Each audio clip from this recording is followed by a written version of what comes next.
Okay, 1, 2, 3,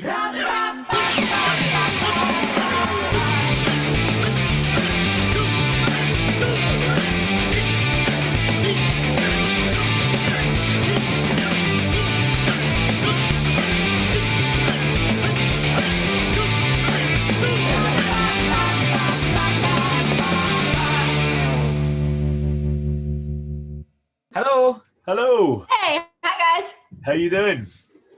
Pretty well. How are y'all in your part of the world? Doing very well.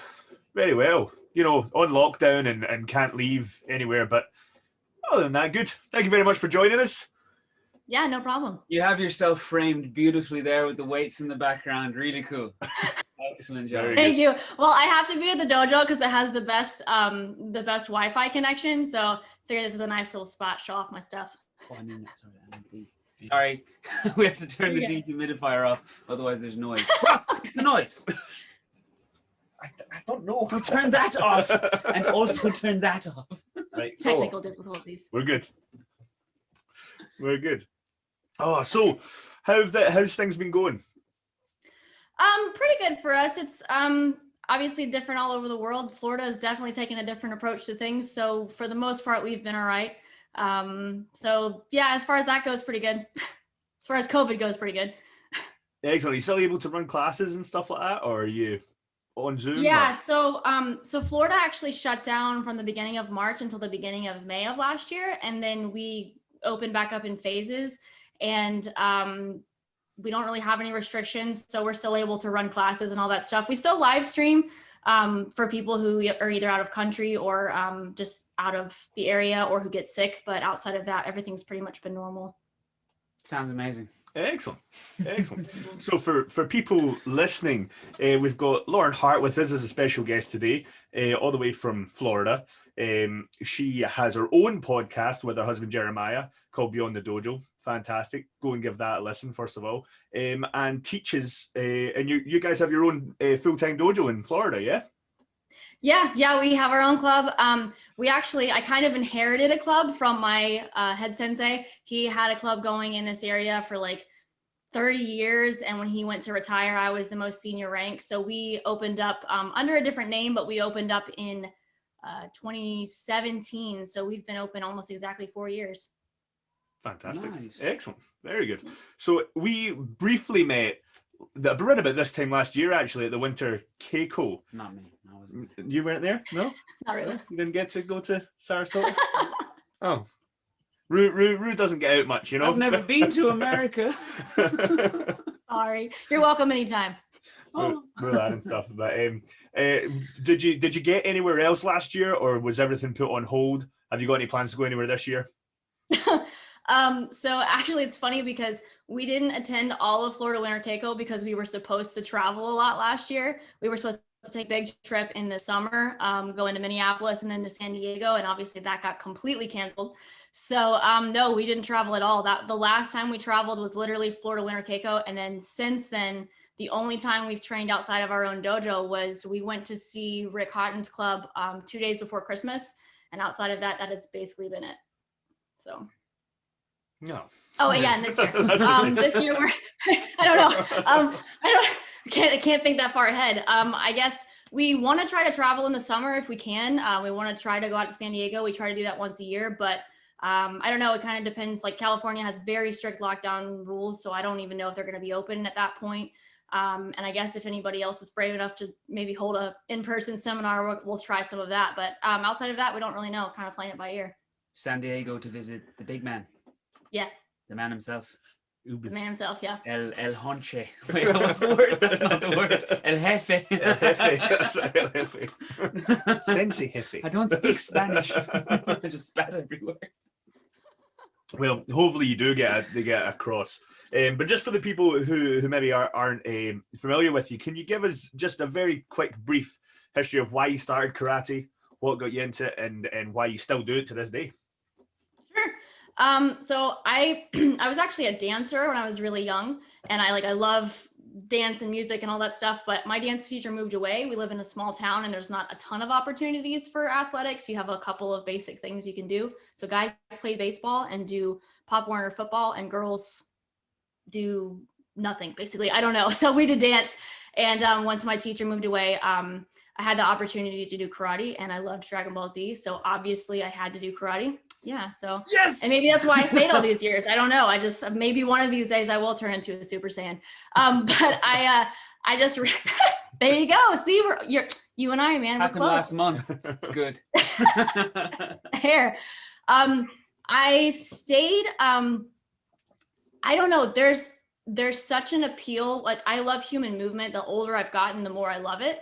And like, I'm an aggressive person, so that obviously helped. When I was younger, like, I actually had something to back up all my threats, telling people I was going to beat them up. I'm like, now I know karate, now I can beat you up. But as I got older, I love the physicality of it. I love the movement. I love breaking techniques down, making them better, changing things. I love the idea that you're never really perfect, so there's always room for improvement. I know some people, I think some people, it's in their personality to get to the point where they feel like they've arrived. And I can understand, that's good for them. For me, I like the idea of always being able to move forward, and always being able to not take myself so seriously that I think that there's no room for improvement. So that's one of the biggest appeals over the years, like being able to experience that and also share that, because there's a huge humility that comes with that process, and then it helps in other areas of life as well. So yeah. Every second syllable you just uttered is like the basis for a whole podcast episode. So I can tell this is going to be really, really good. So, movement, breaking down tech, like there's so much good stuff there. But first of all, who's your favorite Dragon Ball Z character? Oh, dude, for a long time it was always Gohan, and I haven't watched it in a while, so I don't know. See, I like the Cell saga because I love him as a teenager, and he just turns into a total badass like right at the end, and I'm just like, what the F? Like, it was just the best thing ever. So I think probably Gohan. Excellent. Nice. Yeah. Good. Where's yours? Goku. Goku, yeah. Yeah, Goku. Yeah. See, I love Vegeta. I know you do. I'm a Vegeta guy. I love Vegeta. But I think I'm much more like Goku, though. I'm much more silly. Oh yeah. I'm not serious at all. I think in real life, I think you're Vegeta's the how Goku. serious I want to be. Yeah. And Scott's the Vegeta. And I'm the Krillin. I can see that.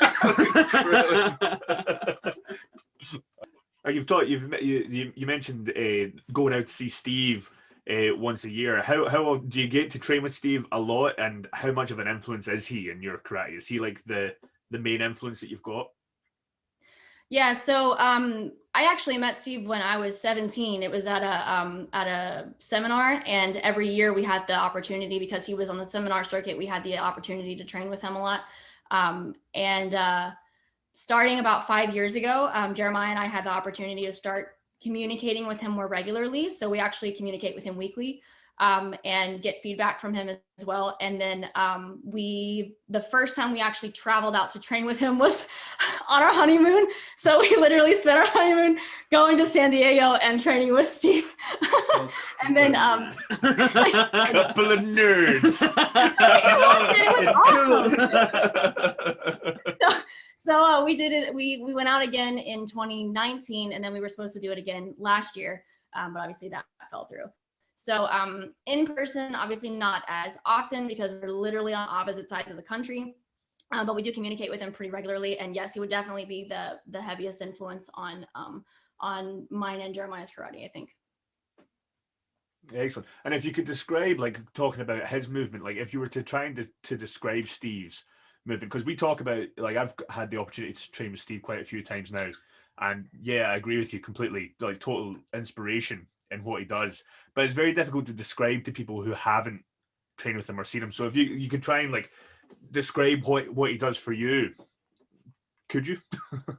Yeah, I think for me, the reason I am attracted to his style of karate is just because, to me, he's probably the most well-rounded and well-balanced karateka.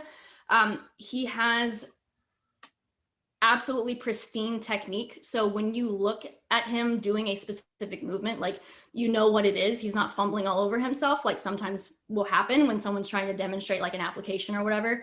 But then he can take that technique, he can apply it, he can show how it would work in real life situations.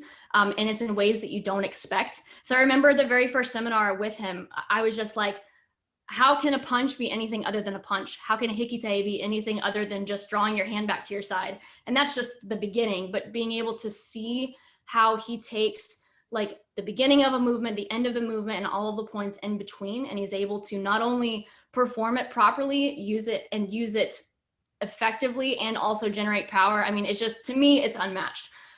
So that's, to me, why he is the grandmaster that he is. So like for me, where I am right now is I'm honestly still working on fundamentals. Like I can admit that I have a lot of fundamental errors that are just from, years of training incorrectly or not really understanding maybe how to do a specific movement correctly. But then also he is kind enough to be gentle in the way that he explains how to do things in a more optimal way without, I guess, being condescending, which is nice. Because I think a lot of us come up in dojos where we train a specific way for so long because our instructor trained a specific way for so long, or sometimes that instructor is trying to pull together influences from outside sources, and then they're trying to package that together as best they can and pass it along to their students. And to me, that's admirable that an instructor tries to do that. But sometimes it's hard to make all of those ideas match. And because Steve has had influence from other people, but because he's put so much time into researching what he's doing, like he just has hordes of research that he's read and stuff that he's dove into. I mean, he's got enough research for probably 6 or 7 PhDs. I mean, the guy is a genius as far as on paper. But then the way that he's actually physically able to demonstrate, just an example of the demonstration. The other day, I found a video on Facebook of him demonstrating, it was a section in Chinte. It's the part where you come up onto one leg and you've got the nakadaka on both sides and you come down and do the 2 overhand things with your arms. Anyhow, he showed it on another person and there was no mistaking what move it was, but he did it flawlessly to the point that the other person actually couldn't counterattack. So being able to balance all those facets, being able to physically perform it in a way that's technically sound, but then being able to show it in a way that actually debilitates another person and keep yourself out of risk of being counterattacked. To me, that's what he embodies. Can you send us on that video? Yeah, you can look it up too. I went through Facebook and found his many Steve videos and I downloaded them all to my computer. So that one is on archive. Facebook. Yeah, that was he was at an ESKA seminar, I think. Nice, need to check that out. Yeah. I mean, for me, like when I was training with him in California, like there's so many like amazing moments over like a 3-day seminar that we did with him. But at one point he was doing Teki Shodan and he was doing this sort of tattoo racking bit, and he says to the class, when he's using Miyazuki, and he says you should be able to hit the person, at least 7 times. And he does this technique, and he must have hit me about 12 times. And I was like, yeah. And I couldn't see what he was doing because my head was flying about all over the place. But yeah. I remember turning to Scott and his reaction being like, "Oh, Sensei," he took his phone out. "Can you do that again?" And he was like, "No," and walked away. And then Scott was like, "What?" And it was like, he literally, like, in the space of, this hit me about 12 times. And I was like, that's ridiculous. Like, We've actually taken that and turned it into a game with some of our students where we'll do that section in Teki and we'll say, okay, how many times can you get in a block in this section if you had to apply it? And how many times can you get in a strike in that section? And whoever gets the most wins. So but that's inspired by him. and that's the bit that impresses me is that like the spaces in between. Yeah. And how it can break even the sort of seamless parts into something like exquisite. To me, it's amazing, absolutely amazing. But apart from Steve, who else inspires you? Like, obviously, you travel and train you were training at the Winter Keiko, so you've obviously trained with Rick Sensei quite a bit as well. Yeah, is there anyone else that you would put on the list? Yeah, I mean, I can appreciate even with differences of technique, I can appreciate the way that some people will teach or try to convey ideas. So Rick Sensei is one of those. Scott is also one of those, and also Richard Amos Sensei. Let's see, I'm trying to think of some others. I didn't get the opportunity gotten the opportunity to really train with a huge plethora of different types of instructors, because we didn't travel a ton when I was younger, and it's pretty much been no seminars the past few years. So those are some that I really like their teaching styles. They're all very different, but they have a different type of energy. And sometimes it's funny to me, an instructor will give a correction that maybe I don't think about it the way that they're trying to explain it, but something about the way that they say it, and maybe something I'm working on, it kind of connects. It gives me a deeper, it gives me a chance to think more deeply about what it is I'm working on. So I can appreciate that from other instructors. And those are 3 of the ones that really invoke a lot of thought in me. Nice. Yeah. Cool. And out of all of them, who do you think would win in a fight? Out of Rick, out of those Scott, 3 you just mentioned, including Steve. and Richard. I'm sorry. And Steve. Including Steve? Yeah. Who do you think? Okay. It's whoever doesn't get hit, dude. So Yeah. I mean, whoever doesn't show up to the fight wins. I mean, I think that's one of the cool things about working for Scott is we get access to a ridiculous amount of instructors. Right. Some amazing, like always training with Steve, Sensei, Rick Houghton, Richard Amos and stuff. We talk about Paolo Balafio from Italy quite a lot. Another fantastic instructor. But like over the years of my youth, I've had access to some, like all the JKS instructors as well. Like spoiled, and I think we get spoiled a little bit. We don't realize how lucky we are sometimes, you know, with just even the good, even the bad ones, you know, the ones that maybe we go, yeah, that wasn't, you know, as good as some of the other instructors we've got. We still get access to so many people and ideas and stuff, you know, and it really, like you say, it adds a certain depth to your karate, I think, having that sort of exposure. So yeah, I think we're a little bit spoiled, you know. We're absolutely spoiled.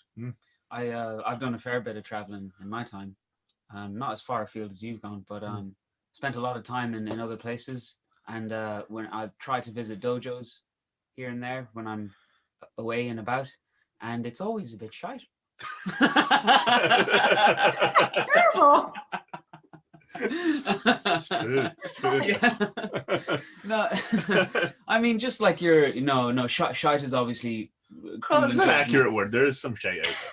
But it's all, but shite is a judgment, right? And that's something that I could unfairly say if I'm to compare their teaching with Scott. But Scott has had his own special opportunities, trained in Japan for so long. He's also very gifted athletically, and he's a little bit of a genius when it comes to instruction and teaching. So you're not going to get that everywhere you go. And so rather than making that judgment, what I do is remind myself of how lucky I am. Yeah.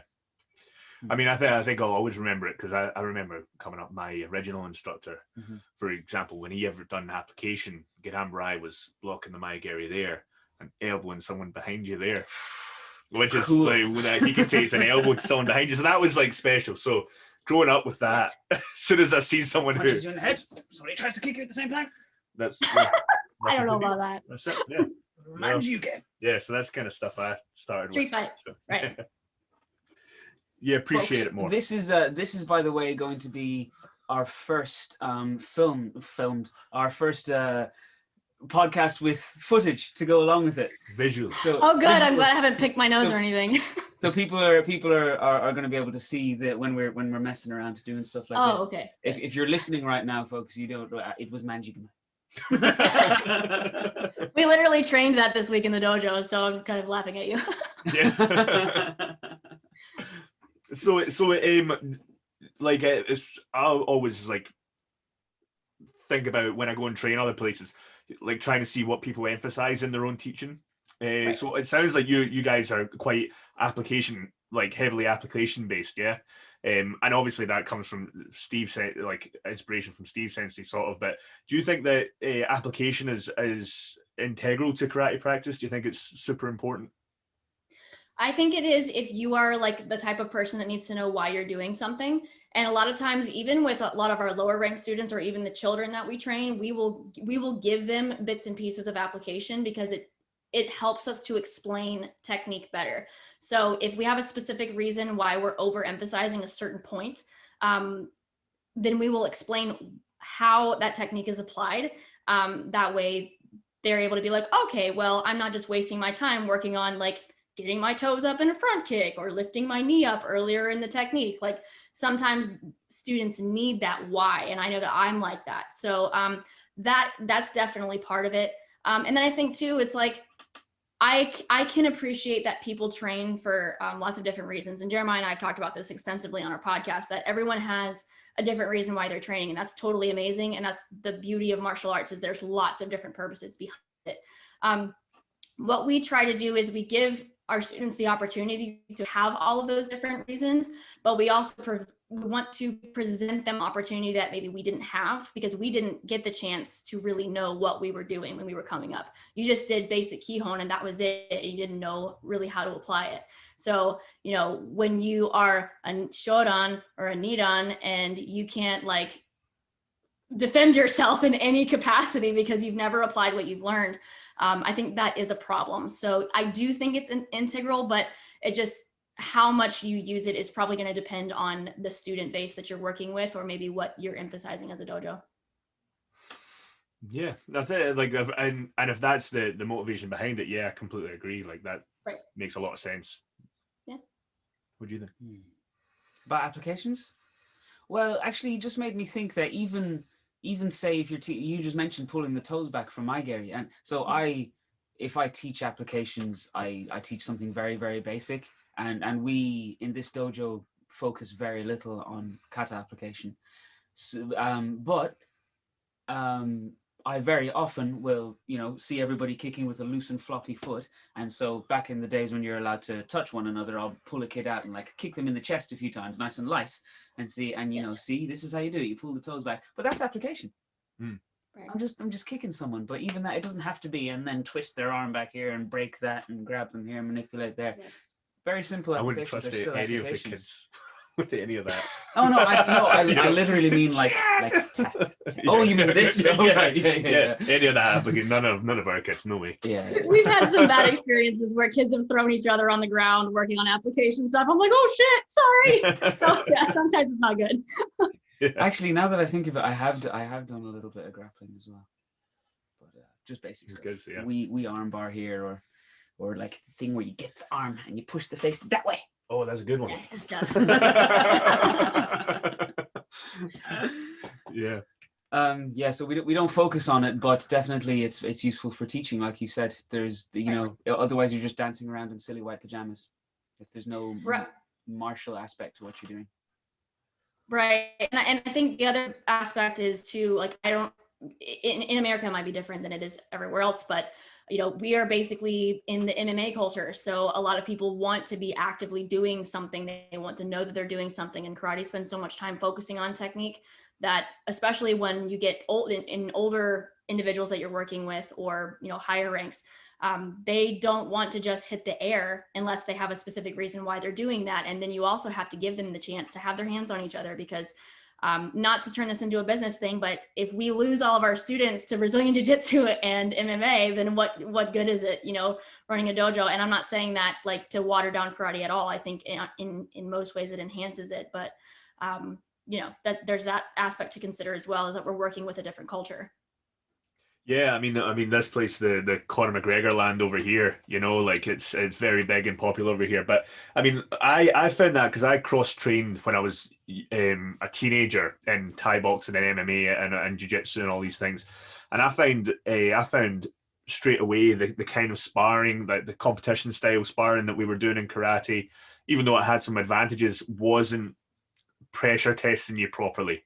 You know, with someone who's just constantly in your face and not trying to score points, but actually trying to beat you down or grab a hold of you and choke you and all this sort of stuff it's a bit more realistic, right? And just constantly hitting stuff all the time, hitting pads, hitting bags and stuff like that. And I think that incorporating that regularly into your training, rather and maybe like taking a step back from the Kihon and kata aspects, the punch in the air stuff, it enhances your karate much more. I think it just adds more to it.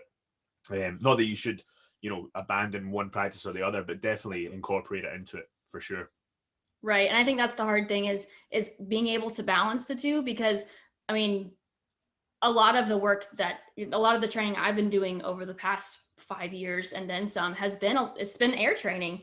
but because I'm working on technical aspects of my karate. So it's not to say that the air training is a bad thing, but you also, like you said, you have to pressure test it to make sure that is the air training actually paying off? Can you still use it whenever you're hitting something or when you're against an opponent, that kind of thing. So I don't want to be, I know that there are dojos that they completely focus on application, and that's not how we are at all. There's a place for both, but it's being able to find that nice balance is what we're kind of striving for. And in your training, you're also a strength and conditioning coach as well. And what I found interesting for when I was growing up with karate at a young age, my sensei was saying, don't do weights. It just makes you slow, right? Makes you slow. Complete, obviously, lie. But how have you found that with doing in strength and conditioning training, how has that enhanced your karate? And if you were to advise, people starting out in karate, or even people who have been at karate a while who want to increase their physical attributes, what would you say are the best ways to go about that? Okay, so I could turn this into an entire lecture. So if at some point I start talking too much, you're gonna have to cut me off, and I won't be offended. So first of all, when people, when instructors tell that to students, I die a little inside because it's just totally not true. Whenever the idea of like getting too bulky or your strength training slowing you down, that's very specific. It depends on how you're training, and most people do not have the genetics or hormone profile or the training schedule, recovery, or even nutrition to have that happen.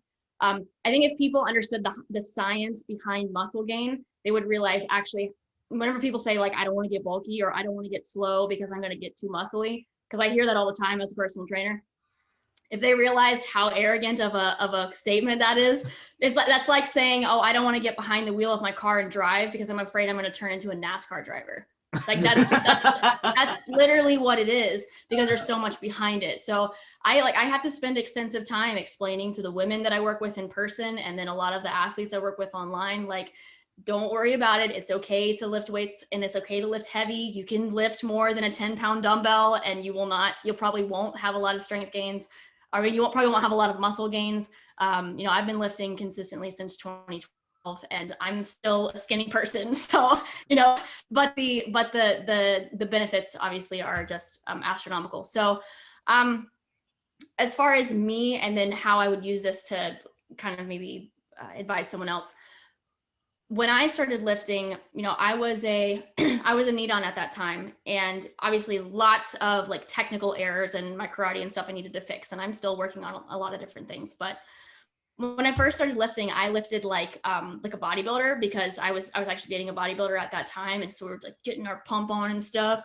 But even lifting like that, I actually started to see huge changes in the way I was able to train. So one thing was learning how to contract and relax certain muscles has a huge impact on your ability to move outside of that. And that's one of the ideas with strength and conditioning, is if you're able to, when you lift weights, you're teaching those muscles how to contract more efficiently.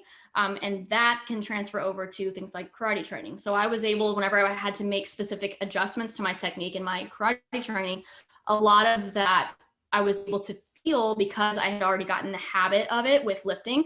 One example, doing like lat pull downs or rows, using the lats. Like I had never felt my lats before until I started strength training. So once I began to feel that and what that shoulder down feeling is like, and what it's like to lock that in for like moments of kime when punching or whatever, then I was able to transfer it over to karate because I had felt it with lifting. Another thing is that, so it's funny, I actually, in 2018, I started posting up these little videos of me and my gi, and I'm like showing how to do these certain like strength and mobility movements.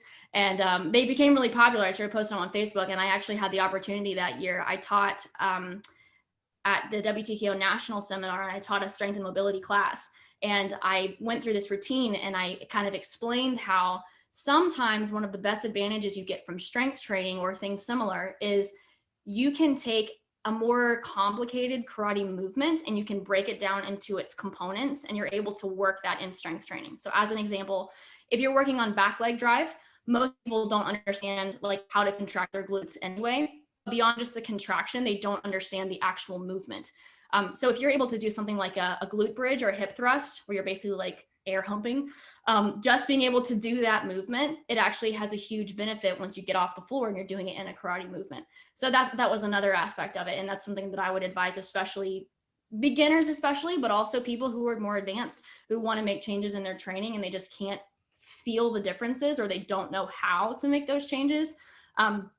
That's another one of the great benefits of strength training, is that you're able to break those movements down into their smaller parts and then put it back together in your training. Obviously, you have to be careful with that because you don't want to segment your karate, but I feel like that's one of the big benefits. Another is that,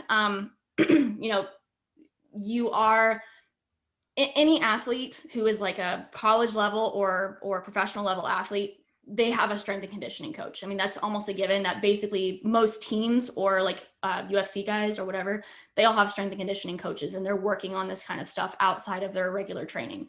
And another reason is because they do need to increase their strength and power. So back to kind of the bulky thing, you usually won't see as much muscle bulk come on your body as you will see increases in strength. And because of the way the human body works, you have different types of muscle fibers in your body. And I know that I know Scott Sensei, I think, has mentioned this a couple of times. And sometimes when he's teaching and trying to convey ideas, you have different types of muscle fibers. And the two main ones are type 1 and type 2. Whenever you are doing like very slow movements, like I'm constantly talking with my hands, those are all usually type 1 muscle fibers that you're using, and they don't use a lot of energy, and they as overall. And they also use a specific energy system that allows you to do this for a very long period of time. Like I could probably do this for a couple of hours and I would be okay. But then once you start doing more intense movements, like quicker movements, you're sprinting short distances, you're doing a quick anaerobic burst because you're in a sparring match and you have to go in and do an attack.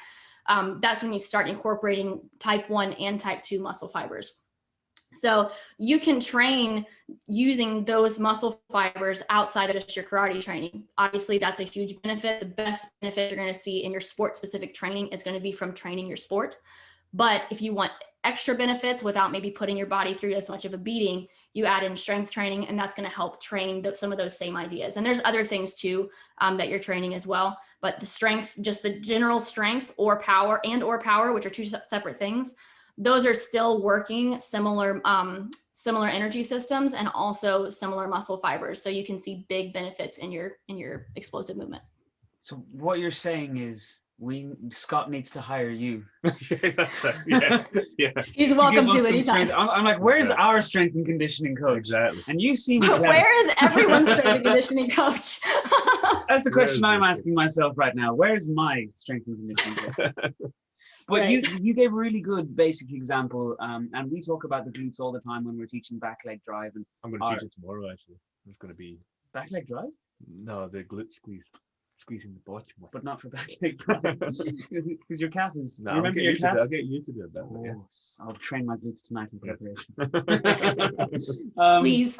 Anyway, what was I saying? Oh yeah, you gave a great example about the glutes. Really, really important for back leg drive. Back leg drive, really, really important for Shotokan karate. But I've been really focusing on inner thigh engagement recently. And I saw your recent video on Instagram. What your handle is, Shotokan Strength Coach? Yep. Guys, if you give a crap about your karate training, follow Shotokan Strength Coach on Instagram. Anyway, you did a brilliant video on the abductor. This abductor lift, and I'm like, that's exactly the kind of thing I need if I want to improve my inner thigh engagement. And I think inner thighs, Scott Sensei talks about it a lot, but I think in the karate world it's overlooked. Is there anything else? Is there a group muscle or a muscle that you think is woefully overlooked in karate? Or a function of our body? Yeah. Function, definitely. Specific muscle group, I think, would probably be the glutes, are pretty much overlooked, or they're used in a way that I will go out and say incorrectly. I'm going to be a little black and white here. As far as function, I think in some cases, so athletes in general, in most sports, particularly like in Olympic lifting, where you're like doing clean and jerk and stuff, but also in karate movements and other martial arts, you generally want a stiffer core and more mobility in your distal joints. So your pelvic girdle, your shoulder girdle, and your entire spine should be basically supported, and they shouldn't move too much. So like I have struggled with this and I'm still struggling with it. So I'll use myself as an example. Sometimes when moving from stance to stance, you get a whole lot of like anterior, posterior, pelvic tilt stuff that like, I get through even the more than movement. that. I go left and right too. Oh no, I've had that too. But right now mine's the forward and back. It's a little better. And it's partially because I got better with timing my glute engagement. But yeah, like that thing. So that's one big thing that is not emphasized enough. I know that, oh, this is going to offend some people. I'm sorry. So a lot of people will overemphasize tucking the glutes. And this is something that Steve Sensei emphasizes a lot. When you over tuck your pelvis, you're actually limiting the range of motion in that hip. And you also put your hips at risk for injury, for overuse injury. So it's not quite to that extent, but if you are more balanced, where like the top of the pelvis is actually like perpendicular to the spine, that's what you're looking for. You're looking for that kind of stability. And it's actually really difficult once you start getting into deep stances. Like Steve says, it should be like walking, but it ain't like walking at first, because you're in a deep stance and your body's just like, I have no idea what the F I'm doing. So there's that. And then sometimes people will kind of, they'll kind of use that artistic expression. And actually we talked about this in one of our previous podcasts. They'll add in extra movement to the spine or the shoulder that maybe shouldn't be there. So that is a function I think that is overlooked, is that there are certain structures in the body that are there for stability. They're there to keep you safe.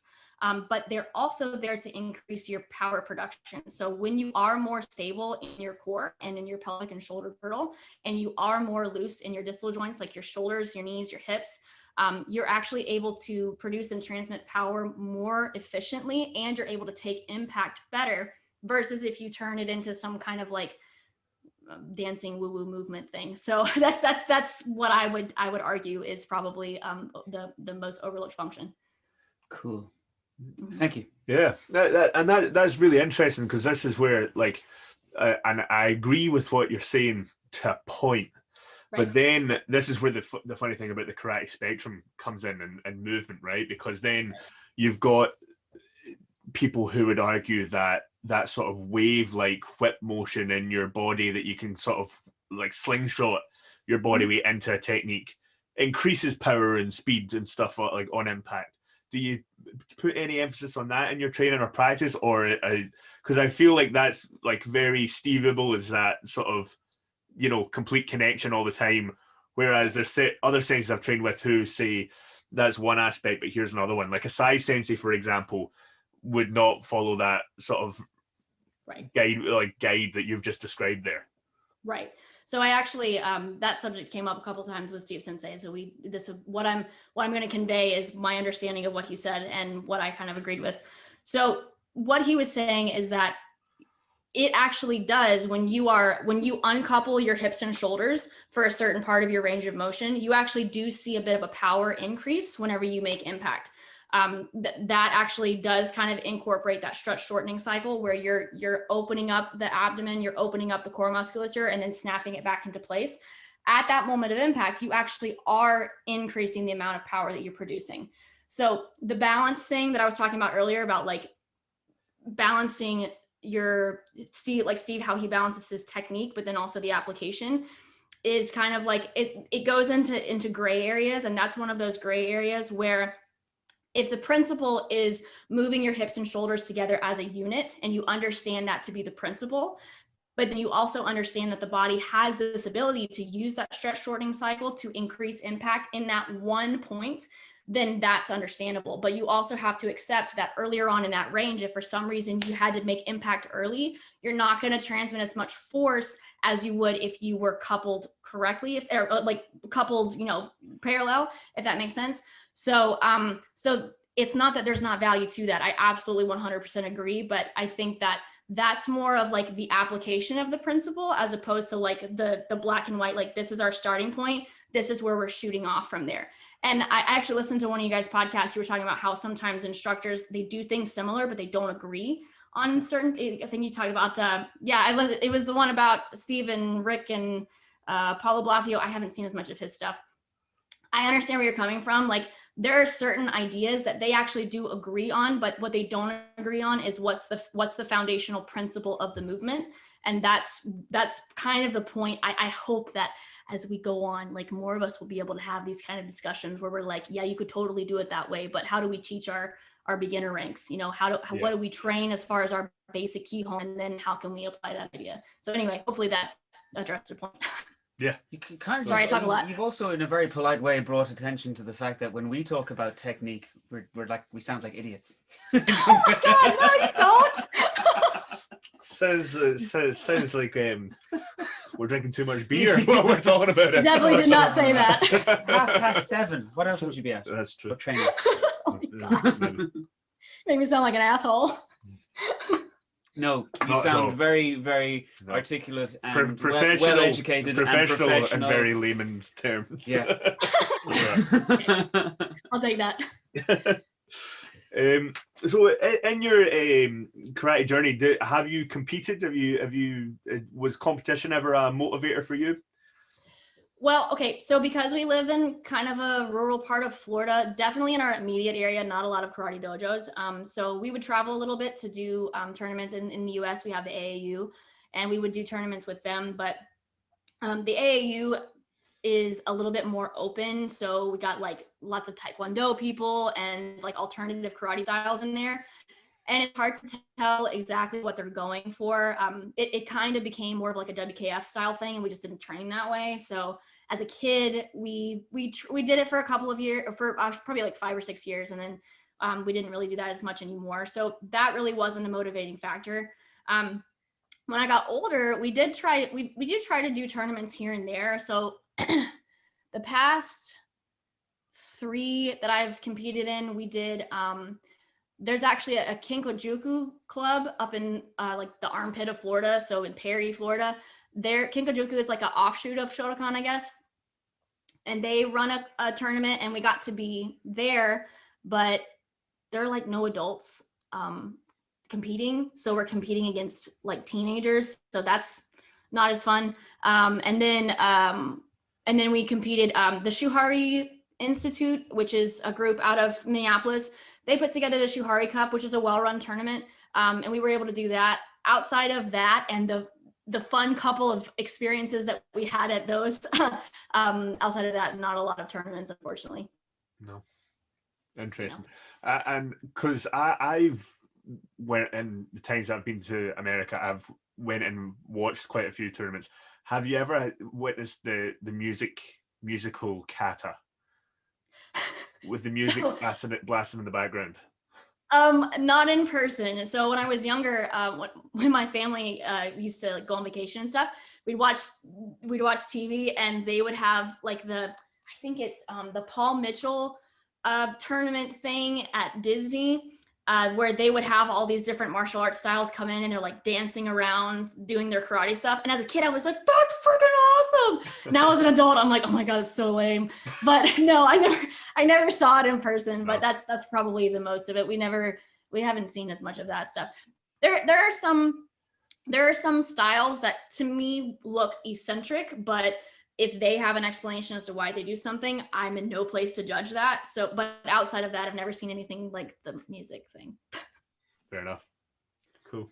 Yeah. So, okay, you just said you're in no place to judge, but if you were to judge, what would you say about karate in the United States of America?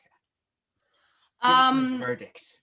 Parents look at it as like kids' playtime daycare. So, we get calls from parents asking if we do bus pickup. If you do bus pickup, I am totally not saying anything against you, but we know that would turn into us being a daycare type thing. We don't want that. I'll give you an example. We had the closest martial arts club that we knew of was in the next county over, and they shut down. So their students actually came to us, and they were American Open style, which is like that just sounds awful. yeah, well, so this Like, one of the Caesar, girls, shut up. I'm trying to be kind of nice. So like one of the girls that came over right before they shut down, like she'd been training for 8 years, and the instructor's like, okay, you and these other 7 people, you're all gonna test for your Shodan. So, you know, they paid $250 a piece for their Shodan exam, and their test lasted like a ridiculous amount of time. It was like a cumulative exam where they had to do like every kata they knew and go through every exam they had already done. And I saw a video of this girl sparring, and she's having to spar her instructor, and he's doing that like kick thing where he like keeps people away and he's like running away from her. It was really awful. And that happens so much. Like there's a lot of dipshits who start up karate clubs, and like nothing's regulated in the US. So you can basically like put on some pajamas and call yourself a karate instructor and start a dojo, and no one can take you down unless somebody gets hurt. So yeah, karate sucks over here. Sorry.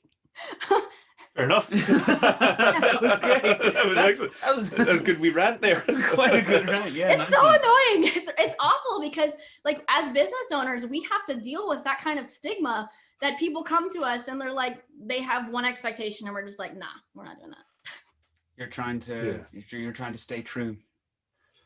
Yeah, I mean, like in our time here, like I've had new parents coming in and asking if, oh, can we do a class at like 3 p.m. as if this isn't like a full-time place with like a set schedule that like they're asking us to change the times and things like that. And you're like I don't think you understand how this works. Like, yeah, exactly. Yeah, the people are like, do you take 2-year-olds? What? Am I going to teach your child how to walk and talk? What? I know, like. I had a 3-year-old once. Yeah. And she was fucking brilliant. Little Japanese child. Yeah. Her name.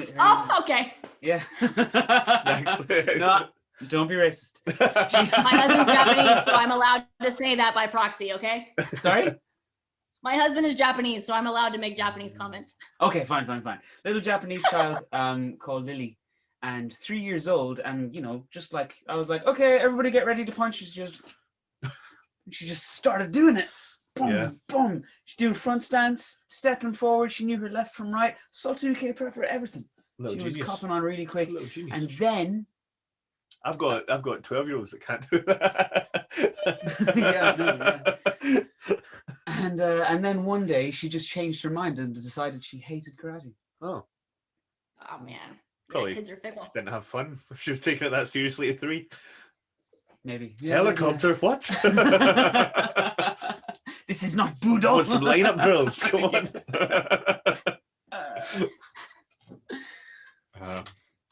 But yeah, I think we go through like you know, yeah. I think the biggest obstacle for karate instructors are parents, right? And most parents are brilliant, but it's the ones who just don't understand what you're trying to do, like what you do, what it is you're trying to give their kids and stuff like that, the sort of experience that you're trying to pass along and knowledge you're trying to pass along. That's always the toughest thing to get around as an instructor, I always think. You know? Yeah, I can agree with that. You know, we feel like when students come in, we are training the student and the parent. So we actually have to teach the parent, like when we have, especially students like 7 years old and younger, it's a lot of like learning how to be in the class, learning discipline, learning where the boundaries are, learning when it's work time, learning when it's playtime, learning that after 3 strikes, you're out. We send you off the floor. Parents, you're not allowed to give your child a soda. You have to discipline them. We have to have these conversations with parents whenever we first start off with them. We've had instances where I had a 5-year-old, we take them pretty young. We had a 5-year-old and freaking asshole, man. I couldn't stand this kid. He was such a jerk. And he got in trouble 3 times. I sent him off the floor. His aunt was there. I look out in the lobby. Dude's like chilling on the bench, drinking a Mountain Dew. I'm like, are you freaking kidding me? So anyway, he didn't last very long here. But so since then, we teach the parents, like, you know, if you bring your child here for discipline, you have to back us up whenever we make decisions on the floor. And dude, they are like all for it. We have parents that are just like watching us discipline their kids. They're like, hell yeah, get them. So it's awesome. Absolutely. Yeah. No, I mean, that's great. I have had experiences where parents, you've disciplined a child and you're having a conversation about the child's behavior after a class, and they're trying to talk to their child and the child's just storming off in a tantrum, not talking to the parent, and then the parent's just kind of like, well, little Johnny's just, you know how he is, and walks off, and you're like, what? And these two brothers, they're twins. Oh, I know these boys. The twins, right? And I actually love the twins. I actually get on really well with the twins, but they are like funny. they are like a handful. Like they just fight all the Are time. they still training? No, I haven't seen them since COVID, so yeah, they haven't been doing online stuff. But like for example, we were doing like Gohon Kumite, and we were changing partners round and round, and then it came with the two twins were paired up, and I was like, their behavior's been stellar for like 3 weeks, and I was like, 3 weeks of good behavior. I was like, right, boys, I'll let you stay partnered up, but no messing. And they're like, oh yeah, okay. And they go through the first bit, okay, and then they go through the second bit, you know, attacking Jonah, and one of the twins blocks, and it's like, okay, now like counter, and he winds up like he's like, boom, and like sinks his brother in the chest. And I couldn't help but laugh because I was just like, that's hilarious. But you know, you're both off the dojo now, you know, like that's the way it is. But yeah, like and kids like that who would constantly, you know, be at each other's throats the whole way through class, and you'd say to the parents, and the parents didn't really do anything about it, you know, didn't really care. So no, it's good that they're like, oh, your parents are now starting to back you up. I think having the parents on your side is a big advantage. Having the parents on your side is definitely an advantage, but I don't like it. And maybe you guys have had experience of this too, but I do not like it when the parents try to like chime in. They like try to meet you and also outdo you in discipline. Like they're like, he did what? Oh, he's in trouble. Come over here, and then they start giving the kid shit, and the kid is in tears, and you're like, the way I see it is, it happened in the dojo, and it can be dealt with in the dojo. He doesn't need to be grounded. Yeah, he was bad, but he got his timeouts. I gave him a given out to, and then usually their behavior improves before the end of class. Sometimes I'm like, that kid needs half an hour in the chokey. You know? In the chokey. Yeah, I know. Sometimes you didn't have a chokey growing up. Yeah, we did. We had the cold press in school. the cold press. Anyway, what is this? We must not have that here. The chokey. You don't know Matilda? Matilda? You don't Oh, I haven't watched in so long. I don't remember. Oh, is that the thing with the? Yeah, the thing. Yeah, we got thrown into a storage cupboard, but there were no spikes. Nice. Yeah. Anyway, oh yeah. So I hate it. I like dealing with it in the dojo. They get their timeouts. You correct their behavior within the context of a karate class. I don't like it when they get in trouble at home. Then on top of it, right. I can understand that too. And sometimes that does happen. One thing that Jeremiah does that I really like, and like, I'm not always the best with discipline because I'm just like, I want everyone to have a pleasant experience, but sometimes they're little jerks and they need to be disciplined. So he's good about taking care of it right then. But then he also, he tells the kid and he tells the parents, tomorrow's a new day. So whatever you got in trouble for today, we left it here. The next time you come in, it's a clean slate. So we try to kind of imply like, leave it alone, because they really, like you said, it's already been handled. So they don't need to like ground the child or whatever. I try to do the exact same thing. Yeah. Right. Yeah. Cool. Yeah. So in this dojo, like, so what we try, like, in terms of teaching stuff, but in terms of our own training and stuff, what we always talk about is having. We're good. Just checking the battery on the laptop. I forgot my charger. Oh no. Unprofessional. It's having karate adventures, for example. Like last year, getting to go to Florida and meeting all you guys and training at Rick's dojo and stuff. A little bit of a karate adventure. But do you have a specific karate adventure that was your favorite experience traveling doing karate, or having people at the dojo, or any sort of karate experience that would top the list? A lot of them have been really good. Honestly, the majority of the time that we travel, regardless of who we're training with, I really like it. There's only been a couple of instances where I've ever gone to a seminar and not liked it. One of my favorite experiences though was, I love going into San Diego and training with Steve. That's fantastic. One of the best though experiences was in 2017, the Shuhara people in Minneapolis, they put on a 4-day seminar. And they had Steve come and teach. And for some reason, doing it 4 days instead of 3 made such a huge difference in the way we were able to take in information, process it, ask questions, and like build on the concepts. Like, it feels like 3 days just isn't enough. because Friday you get there, you're like settling in. Saturday is the main training, and the Sunday you train and you leave. Adding that extra day of training was fantastic because we had 2 days to process what was happening. Plus we had lots of fun, like hanging out with our friends and meeting new people. So all of that was really great. It was freaking freezing because we're from Florida. So, you know, we got to experience all of that. But to me, that was probably one of the best experiences I've had. It was just getting to try that in a different format was fun. Cool. We're pretty late. Like we don't do like fun stuff when we travel. So. Yeah. And was Steve the instructor for the full 4 days? Yeah. Amazing. He was exhausted. Cool. That is cool.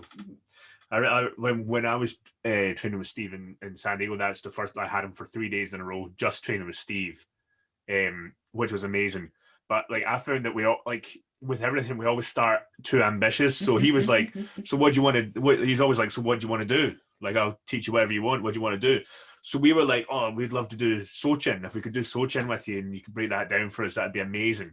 And then we done a whole like whatever 2 hours of Sochin, and then we were like, that like amazing. Obviously, we don't know anything about Sochin, and we'll never try that cat ever again. So the next day, we're like, "Oh, will you actually just take us through, you know, kicking? Like we never really see you teaching kicks that often, you know. Like it would be great to see you go through like all the kicks." And then we're like, oh, "Okay, so none of us know how to kick, right? That's great. Can you just teach us how to punch?" See, just the last day we're like, Yakuzuki would be nice, and we've got a cracking video of Scott Sensei doing Yakuzuki.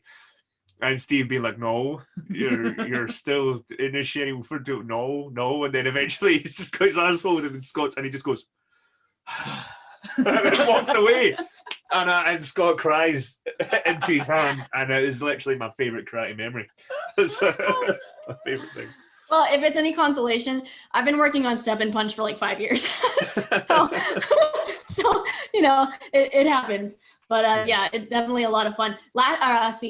Not last year. I want to block 2020 out of my memory because like nothing happened last year. In 2019 when we went, the first class we did, he did the same thing. Like, what do you guys want to work on? And I was working on MP at the time. He's like, okay, so we went through MP, and I literally the section at the end where you're here going to the corner, and then you step 2 and then step in for the last couple of whatever these are, these pressing blocks. I did the transition with the feet, just the transition, stepping in with the left foot, stepping out with the right for 45 minutes. Later that week, I worked on Han Yondan, doing the section where you close your hands and do the knee strike at the end, 45 minutes to an hour, easily, like, and still didn't get it right at the end of it. Yeah. What are you on about? That's the easiest bit in the whole kata.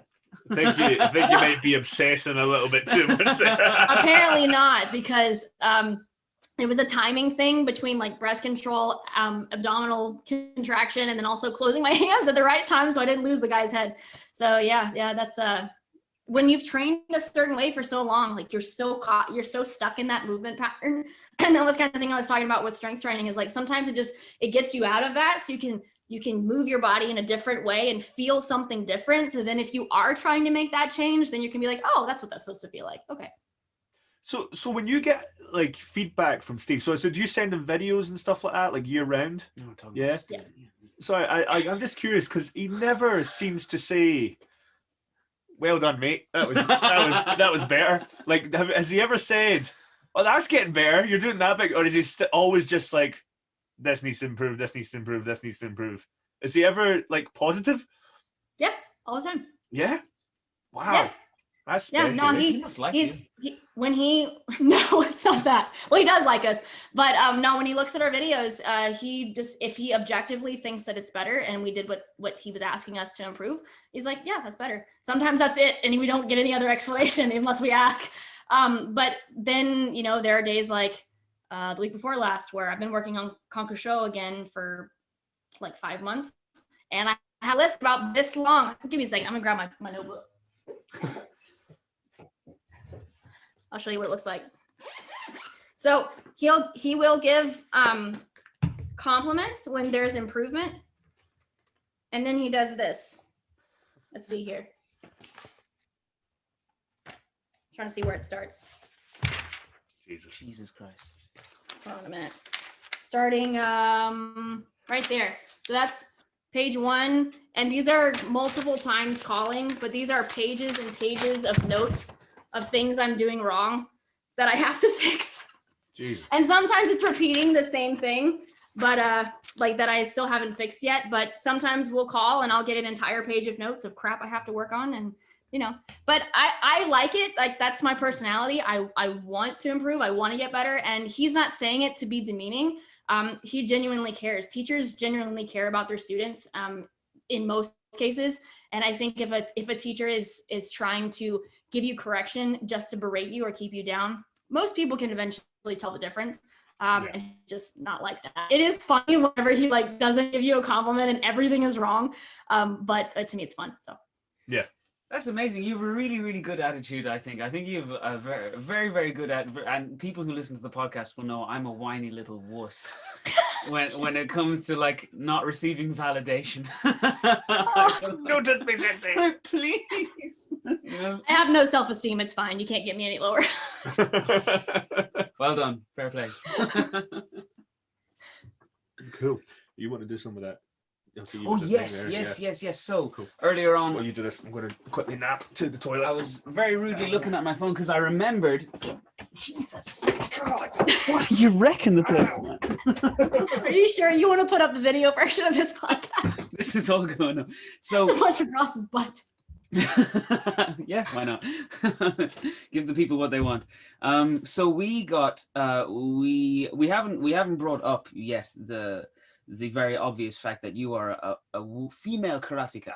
You're a woman in the karate world, and Right. we've addressed that with some of our female guests before. We've had a small handful of them, but we were talking to a woman called Linda McIntyre. She's a karateka from down in Cork in the south part of Ireland, and we talked about female only classes on a seminar, a part of the seminar where all the women go off on their own to train with a female instructor. For some reason, I don't know, but anyway, we talked to Linda about it, and she thought it's a bad idea. She's like, karate is karate, whether you're a man or a woman. There should be nothing you teach to women and don't teach to men, or vice versa. And Ross and I were, yeah, of course, yeah, it makes no sense. But then somebody emailed us in. Her name is Sophia Ramos. Would it be okay with you if I read out this email and then got your thoughts on what she said? Yeah, sure thing. Ross and I have already had a back and forth with Sophia about it, and she brought up something that we didn't think of at all, probably because of our privileged point of view. So I'm just going to go ahead and read now. All right, it's a little bit long. Okay, I'm a fairly recent listener of the podcast and would like to make a comment regarding one of the topics you touched on your last podcast with Linda. I'd like to give an explanation of why women would prefer women-only classes or gyms. While many men are respectful of women in gyms, we unfortunately still have to deal with even more sexist, chauvinistic men. To give a few examples, women are often approached in gyms to be corrected in a patronizing and insulting way, or just simply to be sexually harassed. Sexual harassment includes standing behind a woman, checking out her assets, in inverted commas there, while she's exercising, saying lascivious things to her, or simply trying to hook up with her as if you were in a nightclub. And in more extreme cases, women can be even physically molested. If you dare to call out a man in question for his demeaning behavior, situations can escalate, verbal abuse can follow. So let me try and skip forward a little bit. This said, the martial arts are still considered to be a very much male activity. Women start judo, karate, or other martial arts, but they don't stick with it long enough to make senior grades. That's something that's quite obvious. You don't see enough female very senior grades around the place. So she's seen many women not even daring to take a trial lesson at a dojo for being intimidated in front of so many male black belts. The gym can be an area predators hang around. The dojo is quite the opposite. But you can still find the odd man who tries to get in the pants of the female students outside of the dojo. And as a woman, I feel I have to work harder than the men to prove my value. Non-martial artist women do not know this. They carry with them years of being seen as a treat under the male gaze, and simply assume a dojo is just another place they could experience the same problems. Let me skip forward another little bit there. That's the end of the meat of the email. That's the basic point she was trying to get across. So, go. So it's funny because I actually run a group on Facebook, Karate Women. And we actually, after your podcast with Linda, I brought that up because you had asked that also to Chrissy Howard, and she's also in the group. So I asked the other women their thoughts. So we discussed that there. And then we had a couple of podcasts with a few women on our podcast where we kind of talked about some similar ideas. So I'm just going to kind of share some thoughts that might be a little bit ambiguous. So one is, there's probably going to be sexism for a long time, and there's not really any way around it other than kind of pushing through it. And I don't want to say that to anybody any excuse. There's not an excuse for somebody to be in any way prejudiced or sexist or degrading or disgusting to another human being. There's absolutely no way around it.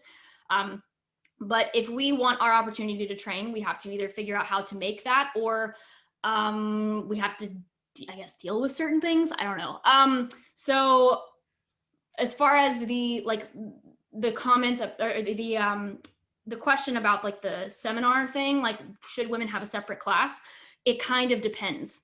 I feel like it depends on like what's normal for your karate culture. Like if the women are more comfortable like training with men, I don't really see that there would be an issue. To me, it would be more ideal if like a woman instructor was teaching, they're able to actually present stuff from a female perspective, such as if you're doing application, you have to change the applications because most of us are smaller. We're also not as physically strong. We have to use a lot more technical aspects of our training in order to make the applications work. That's just an example.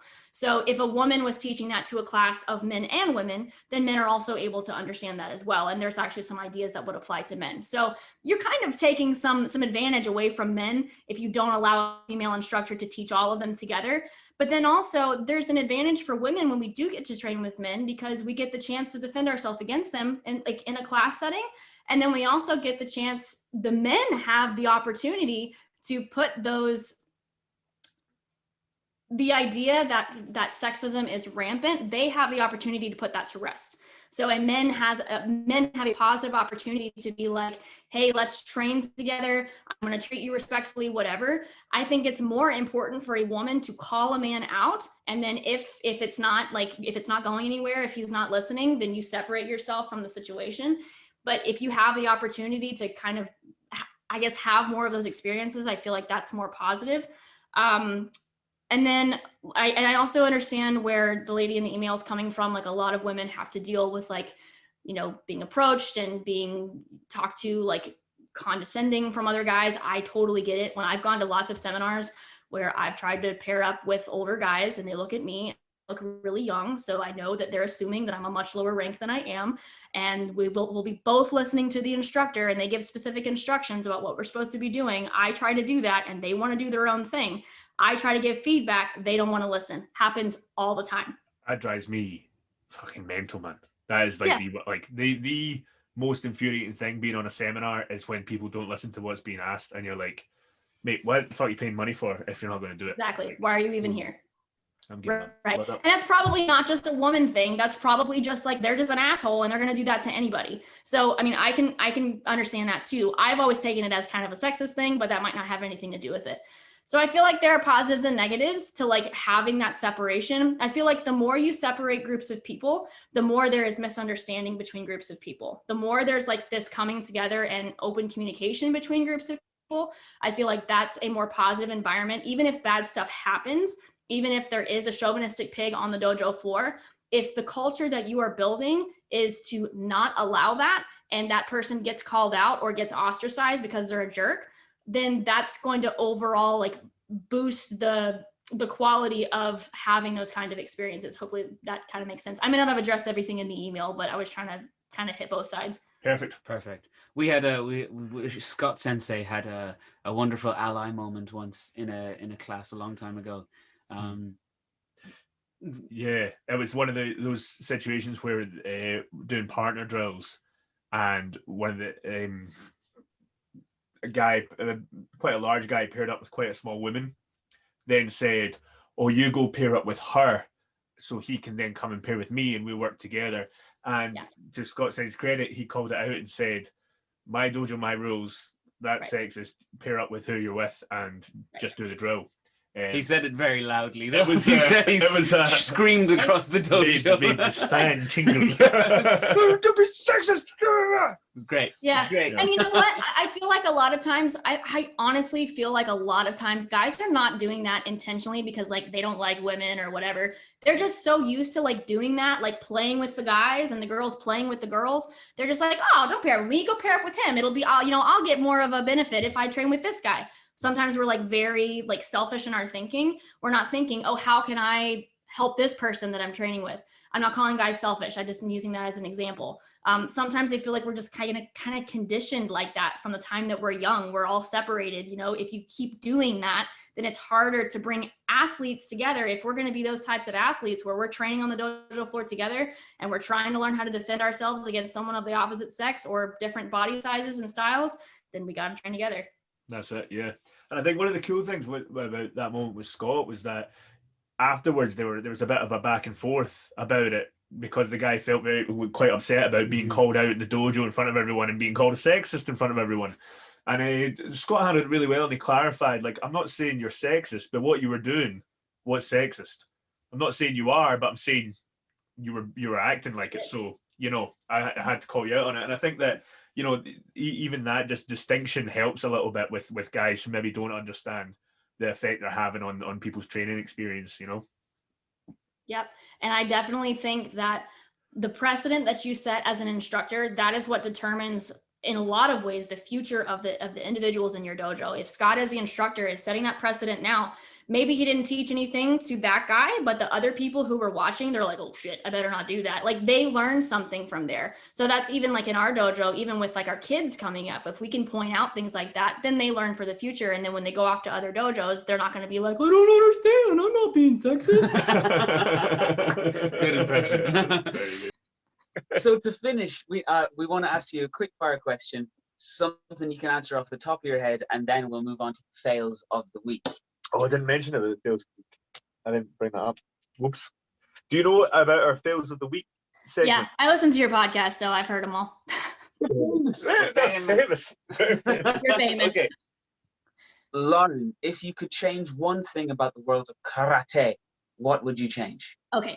Okay, so personally, I would like to see either the removal of organizations or them having a little bit less of or being less prevalent.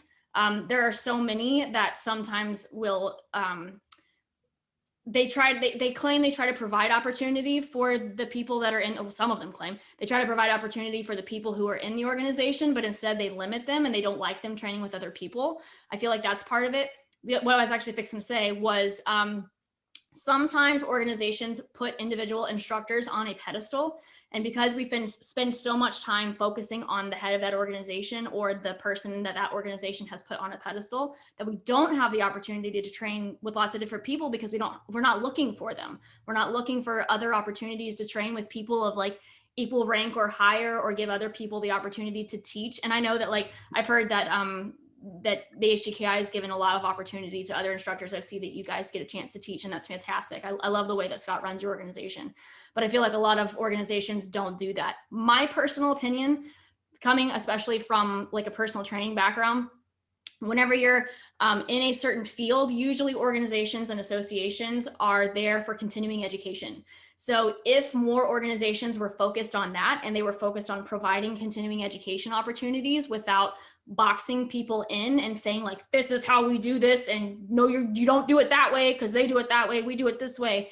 If it was less of that and it was more about providing education opportunities, I feel like that would be better. I think some organizations think they do that, but all they do is take money from their constituents and they don't really provide a lot of opportunity. So that's my beef. Yeah.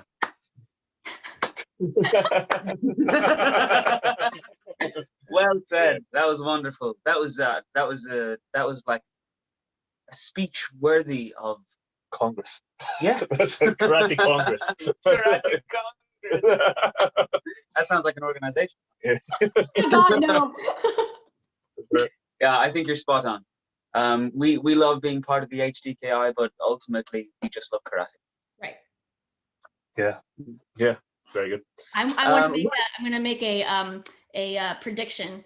I think that the people in our generation are not going to go the same route as the people in the previous generation where they stick with that organizational stuff. I mean, I will still have organizations, but I think people like us that we're going to break away from a lot of that. And because like we're so interconnected with social media, I think we'll be more interconnected. I don't think we're going to separate ourselves from other people like previous generations did. I think you need to be to survive these days. I think that you'll see organizations that aren't inclusive and very exclusive, they're falling by the wayside.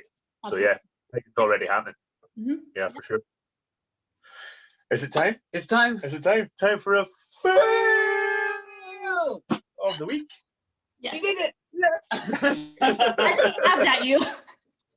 Oh, I thought you were throwing your head back. She didn't fail. Oh, She was just laughing I at just us. laughed. She just, Well, that's probably Why what do most we people put do. That's probably what they all do. We're Just laugh.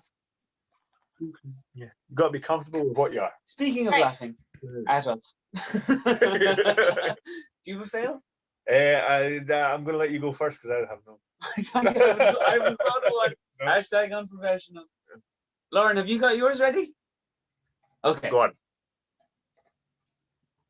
Oh, me? Oh, okay. Okay, so mine actually wasn't this week. It was last week. So the youngest students we take in our dojo are 4 and 5, which is pretty young, but we use the class to like teach students how to be in a class. And we kind of teach them the difference between work and play. So we'll do like a moment of like doing Kihon in the mirror, like learning how to punch, and then they'll like run through an obstacle course or something. And then we'll learn how to do rising block, and they'll run through an obstacle course. So we had 2 students in the class last Monday because it was a holiday. We had 2 students, and they were doing their moves in the mirror, and then they would run around the obstacle course. And one of the obstacles was we have lightsabers, which they're actually half pool noodles with duct tape on the end, and the kids fight each other with them. But Jeremiah was throwing them at the children like they were spears, which was pretty funny, and the parents thought it was great. So then I'm standing there with a hula hoop like it's a tunnel, and they're supposed to run through the hula hoop. Well, after we had gotten through the entire class, I'm like, oh, I'll just keep running through the obstacle course, get out your energy so you can fall asleep on the way home. Well, my dumb behind is like, hey, let's make the tunnel change heights. So I'm like lifting it up and then dropping it down and lifting it up. So these kids, having no timing at all, would go through right as I'm lifting the hula hoop. So a kid would run through and bam, they would just smack into the ground like face first. I'm like, oh crap. So I put the thing back down, make sure they're okay. They'd run through. Next kid, same thing. Right as it goes up, bam, hit the ground. I'm like, oh shit. So it happened 4 times. And the parents are laughing their butts off in the lobby. And Jeremiah's like, Lauren, don't you think you should stop doing that? You're just tripping the children. It's okay. Anyhow, I'm not really an abusive teacher, but sometimes it's, sometimes they need to be knocked down a couple of notches. So that was my fail. I'm not going to do that next time. That's great, man. If it involves a little bit of casual child abuse, I find it very funny. That's how we get through the day. Yeah. Yeah. You got to, man. You got to. Otherwise, they make you crazy. So I've got mine. Go on. Okay. So mine's fairly mild. Training on Monday night, Scott Sensei was doing a lot of kicking, and we did a lot of Yokogeri Keage, and my kicks are shite. And my shitest kick. I can confirm this. Very shy kicks. Very shy. My shitest I'll believe you. Yokogeri Keage.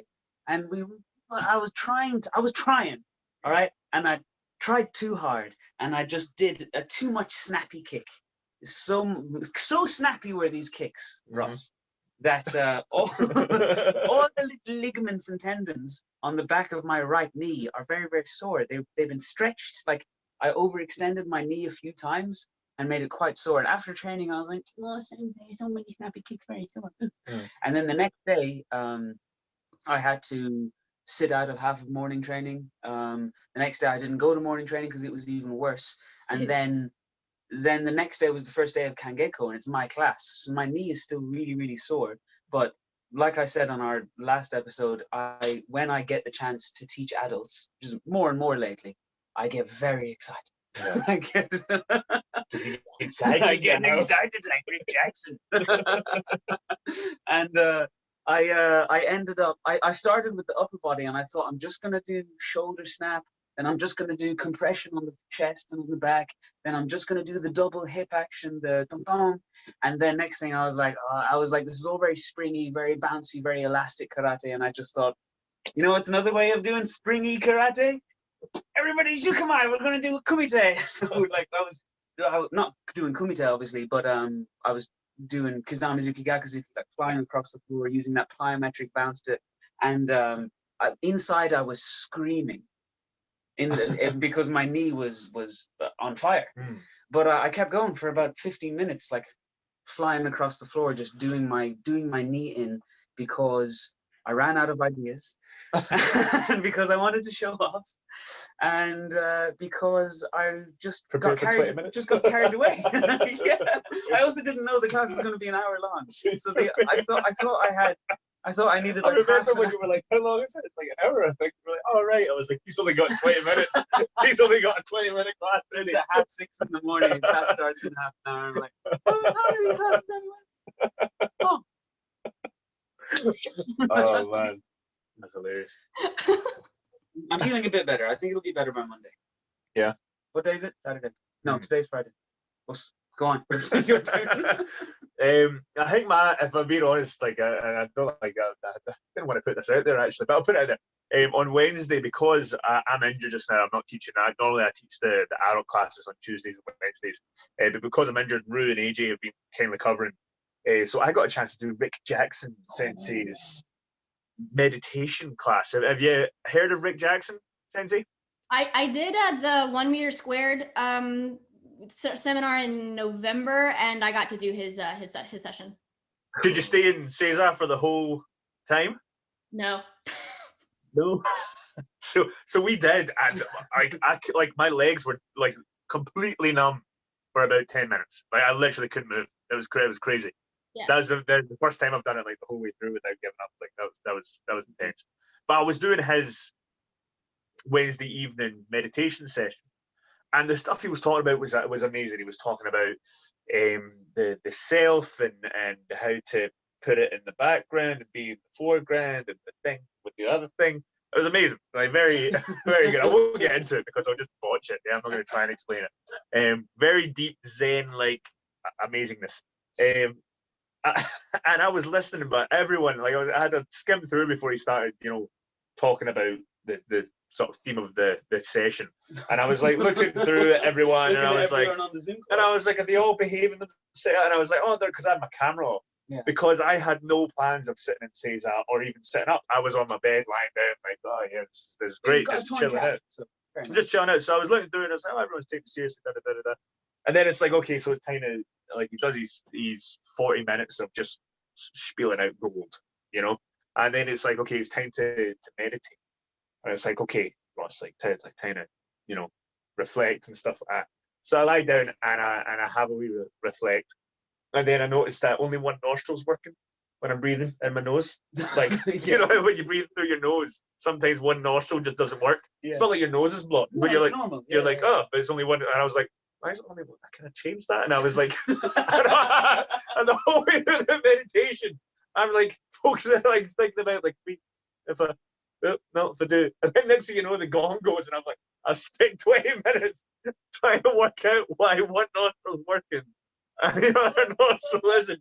Even though when I do that, I can breathe fine. Like that was like one absolute like tool of a man. Like what a fucking dickhead. That's the opposite of my Oh my god, that's something I would do. I was just like, oh well. Oh my god. Maybe a little bit more maturity is needed before I jump on this call. Like, yeah, but that was that was definitely my fail. Yeah, I didn't want to share that one. I'm not else. I don't want to share that. That's the first I've heard of that. Yeah. Usually I'm already aware of what his fails would be. Yeah, but yeah. That was extra special then. Yeah, extra special. Even now, man. I can't. Yeah. It's the simple things, the simple things. Absolutely. Well, Lauren, I have to say it has been fantastic having you on. Excellent guest. We'll definitely have you on again because this was great, and there's so much that we could have dived into. I think we can have much more specific conversation with you in terms of your karate and what you focus on and how you involve your strength and conditioning into it and stuff. Really interesting. So definitely we'll be coming back to you for another interview for sure. Before we go, guys, check out Lauren on Instagram, Shotokan Strength Coach. If you want to send us an email and tell us we're a bunch of ball bags and explain to us why we're wrong about everything we talk about, Please you can Hombu Dojo Podcast at gmail.com, Hombu Dojo Podcast on Facebook, yada, yada, yada. And please check out Lauren and Jeremiah's podcast, Beyond the Dojo. Oh, yeah, that's it. I see it on YouTube. Do you have it anywhere else? Any other platforms? Yep, we're on all of the major podcast platforms and YouTube. Excellent. Good. So, guys, check them out. It is great stuff, great content. And Lauren, once again, thank you very much. Yes, Really thank you for appreciate it. having me.